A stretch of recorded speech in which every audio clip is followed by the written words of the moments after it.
కూడా చూసుకుంటే వారి అధికారంలోకి వచ్చినప్పటి నుంచి నేటి వరకు రాష్ట్రంలో జరుగుతున్నటువంటి ఎన్నో అసాంఘిక కార్యక్రమాలు కానివ్వండి, లేకపోతే దాడులు కానివ్వండి, లేకపోతే చిన్నపిల్లల మీద అత్యాచారాలు కానివ్వండి, ఇటువంటి ఎన్నో రాష్ట్రంలోని గతంలో ఎప్పుడూ లేనంత విధంగా క్రైమ్ రేట్ అనేది ఈరోజు మనం ఈ 2 నెలల కాలంలోనే మనం చూస్తూ ఉన్నాము. ఒక పక్క హోమ్ మినిస్టర్ ఉన్నారు, లేకపోతే కొత్తగా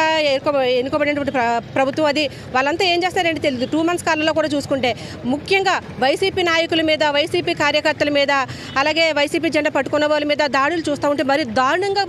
ఉన్నటువంటి పరిస్థితులు మనం చూస్తూ ఉన్నాము. వైసీపీ నాయకుల్ని నడి రోడ్డు మీద తీసుకొచ్చి ఏ రకంగా నరుకుతున్నారో, అసలు ప్రజాస్వామ్యంలో ఉన్నామా మనము, అడవిలో ఉన్నామా అని కూడా అనిపిస్తున్నటువంటి పరిస్థితులు ఈ 2 నెలల కాలంలోనే మనం చూస్తూ ఉన్నాము. గతంలో మన వైఎస్ఆర్ పార్టీ ప్రభుత్వం అధికారంలో ఉన్నప్పుడు రాష్ట్రంలో ఎంత శాంతి భద్రతలు ఉండేవి, ఈ 2 నెలల కాలంలో ఎంత భయంకరమైనటువంటి పరిస్థితులు మనం చూస్తూ ఉన్నామనేది కూడా ప్రతి ఒక్కరు గమనిస్తూ ఉన్నారు. ఎందుకంటే ఈరోజు టీడీపీ ప్రభుత్వం అధికారంలోకి రావడం కోసం కూటమి ప్రభుత్వంగా ఏర్పడి ఈరోజు అధికారంలోకి వచ్చేయడానికి ఎన్నో రకాలైనటువంటి అమలు చేయడానికి వీలు లేనటువంటి ఎన్నో తప్పుడు హామీలు ఇచ్చి ఈరోజు ఆ హామీల నుంచి ప్రజల్ని డైవర్ట్ చేయడం కోసం ఏమైనా నిలదీసి అడిగిన వాళ్ళ మీద దాడులు చేయడం, మరొకరు నోరెత్తి మాట్లాడకుండా భయపెట్టేటటువంటి పరిస్థితులు రాష్ట్రంలో ఏ రకంగా కల్పిస్తున్నారో చూస్తూ ఉన్నాము. అంతేకాకుండా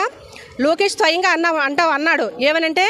ఎవరికైతే మన ప్రభుత్వం వచ్చే నాటికి ఎక్కువ కేసులు ఎవరి మీద అయితే ఉంటాయో వారికి అంత పెద్ద నామినేటెడ్ పోస్ట్ ఇస్తానని చెప్పేసి ఏదైతే జనాలకి ఎరగా పెట్టాడో దాన్ని అదునుగా తీసుకొని ఈరోజు టీడీపీ నాయకులు, టీడీపీ కార్యకర్తలు ఏ రకంగా పేటరేగిపోతున్నారో రాష్ట్రంలో మనం చూస్తూ ఉన్నాము. దాడులు నడి రోడ్డు మీద పోలీసులు ఎదుర్కొంటానే ఏ రకమైనటువంటి దాడులు చేస్తున్నారు, మనుషులు ఏ రకంగా చంపేస్తా ఉన్నారు, చిన్నపిల్లల మీద అత్యాచారాలు చేసి నదుల్లో పడిసేస్తుంటే కనీసం వాళ్ళు డెడ్ బాడీని కూడా తీసుకొచ్చి వాళ్ళకి అందించలేనటువంటి